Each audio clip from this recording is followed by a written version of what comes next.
تو ایک دن جب وہ اپنے محل سے نکل کر شہر میں بستی میں داخل ہو رہے تھے تو دخل ورڈ استعمال ہوا ہے کہ اس شہر میں وہ داخل ہوئے اس وقت جب لوگ غفلت میں، یعنی کہ یا تو ارلی مارننگ ہوگا کہ ابھی سو کر نہیں اٹھے، یا لیٹ نائٹ ہوگا کہ سب سو چکے، یا تو قیلولہ کا وقت ہوگا کہ تیز گرمی میں دوپہر کا وقت ہوگا کہ سب سو رہے ہیں، یعنی وہاں کوئی نہیں تھا، خالی 2 آدمی لوگوں کو لڑتے ہوئے دیکھا۔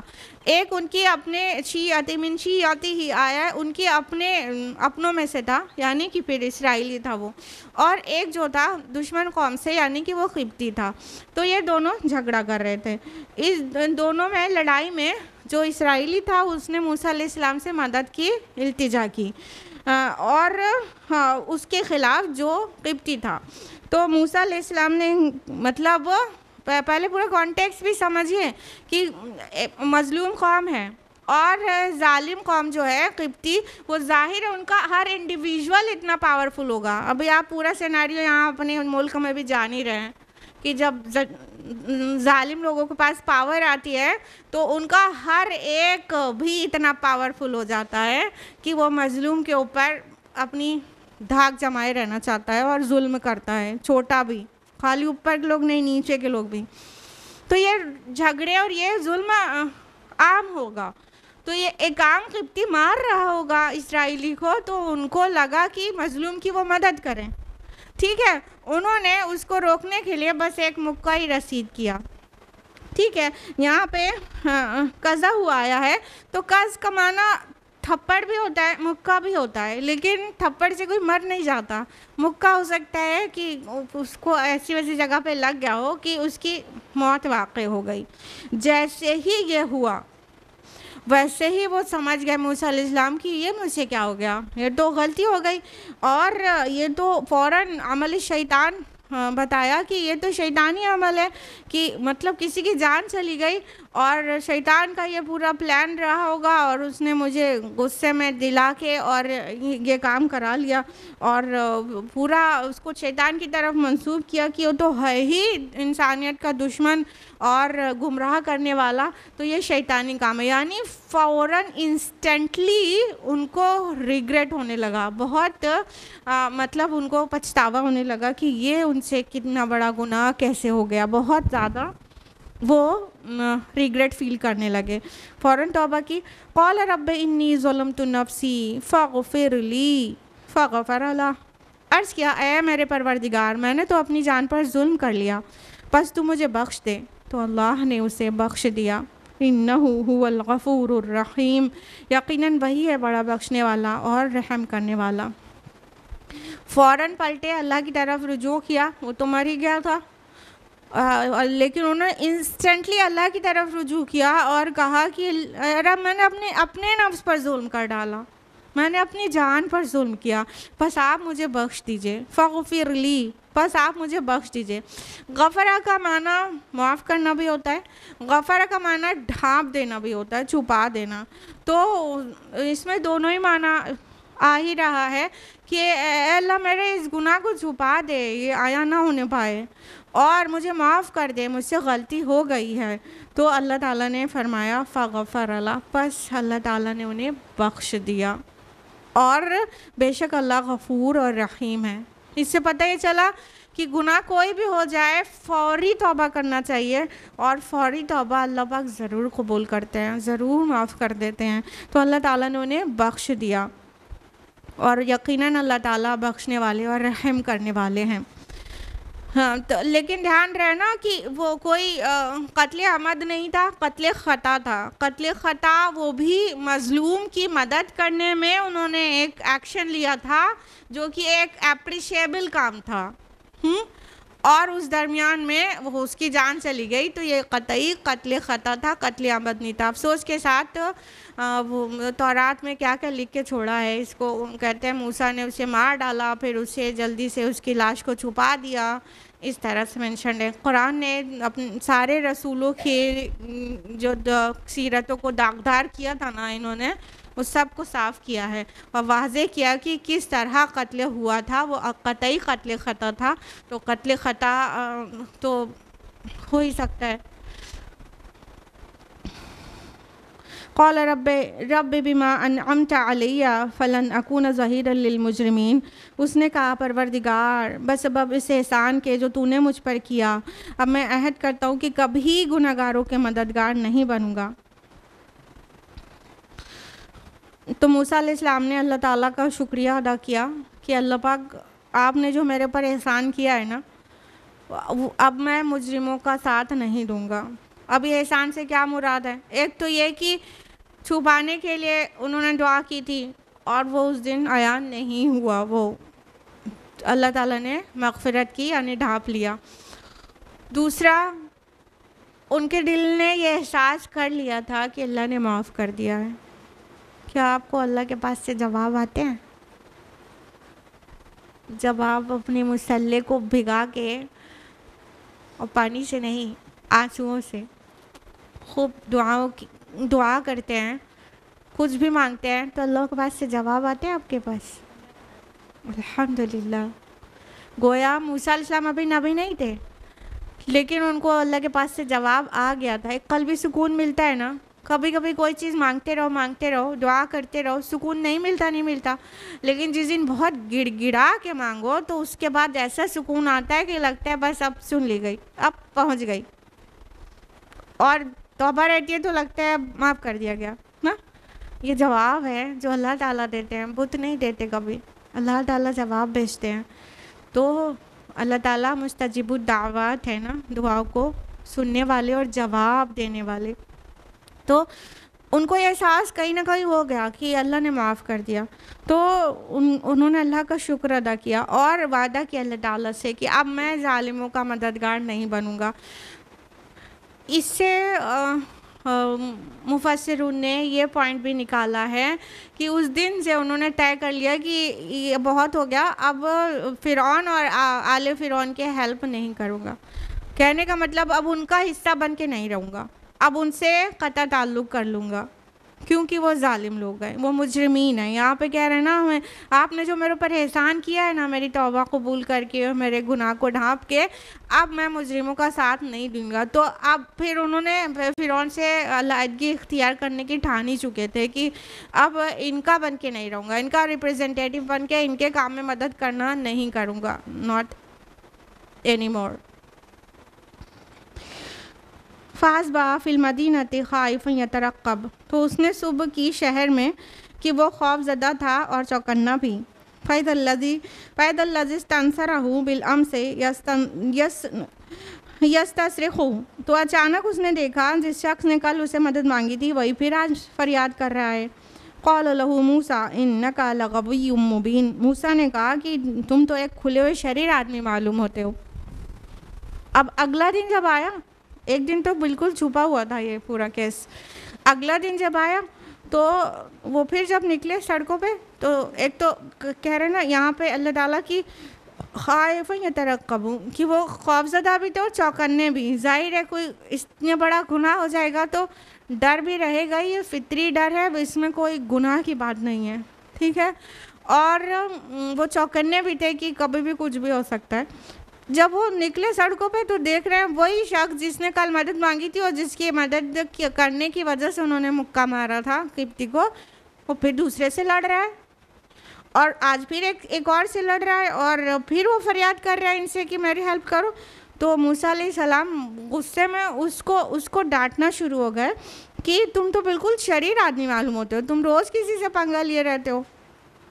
فلما ان اراد ان یبطش بالذی هو عدو لهما، پھر جب اس نے پکڑنا چاہا اس کو جو ان دونوں کا دشمن تھا، قال یا موسیٰ اتريد ان تقتلنی کما قتلت نفسا بالامس، تو وہ چیخ اٹھا، اے موسیٰ کیا تم مجھے بھی قتل کرنا چاہتے ہو جس طرح تم نے کل ایک شخص کو مار ڈالا تھا؟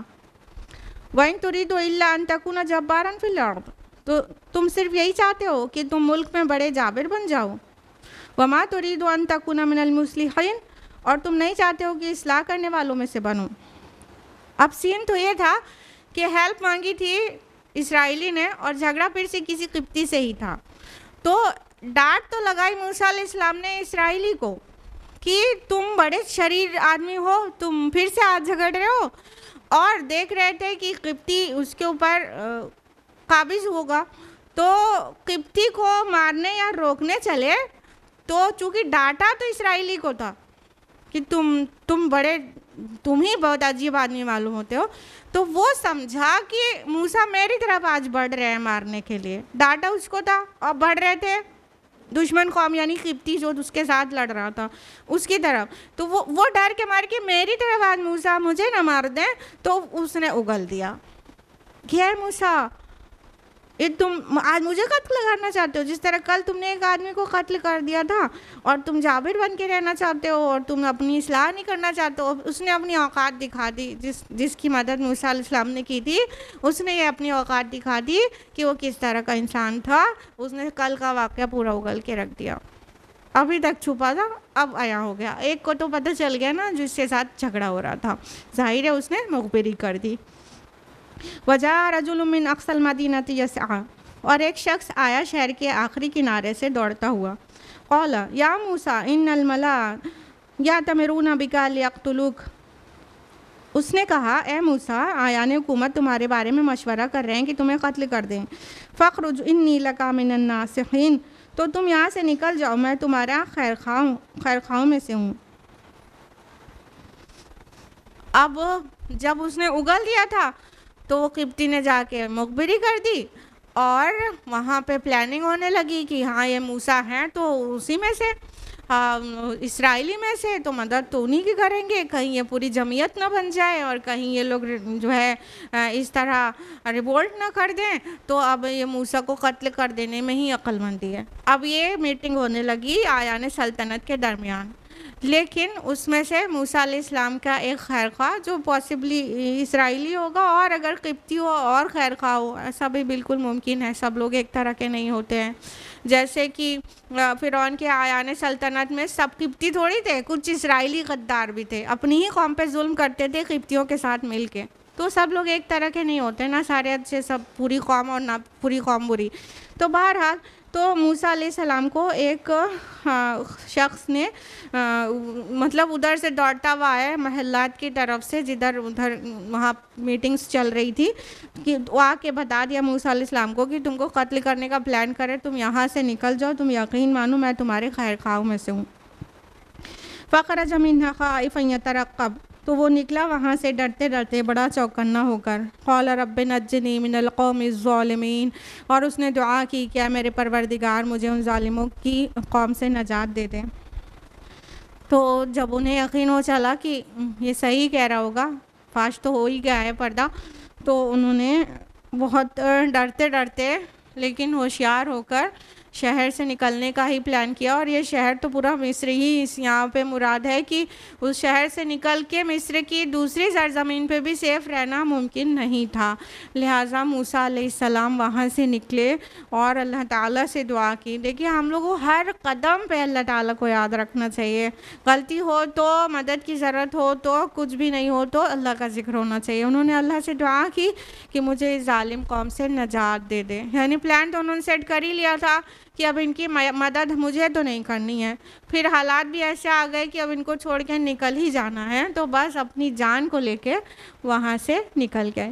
آج کے لیے اتنا ہی، آیت نمبر 21 تک ہوا، انشاءاللہ نیکسٹ ویک آیت نمبر 22 آنورڈز۔ اللہ تعالیٰ ہمیں توفیق دے کہ ہم قرآن مجید پڑھا سنا اس انداز میں کریں کہ اس سے ہدایت اخذ کریں اور ہماری زندگیاں ہدایت سے پر ہو جائیں، اور قرآن مجید کے ذریعے یہ چمکنے دمکنے لگیں، اور قرآن مجید روز آخرت ہماری شفاعت کرنے والا بنے اور دنیا میں ہمارا ہادی اور رہنما بنے۔ آمین یا رب العالمین۔ وآخر دعوانا الحمدللہ رب العالمین، والسلام علیکم ورحمۃ اللہ وبرکاتہ۔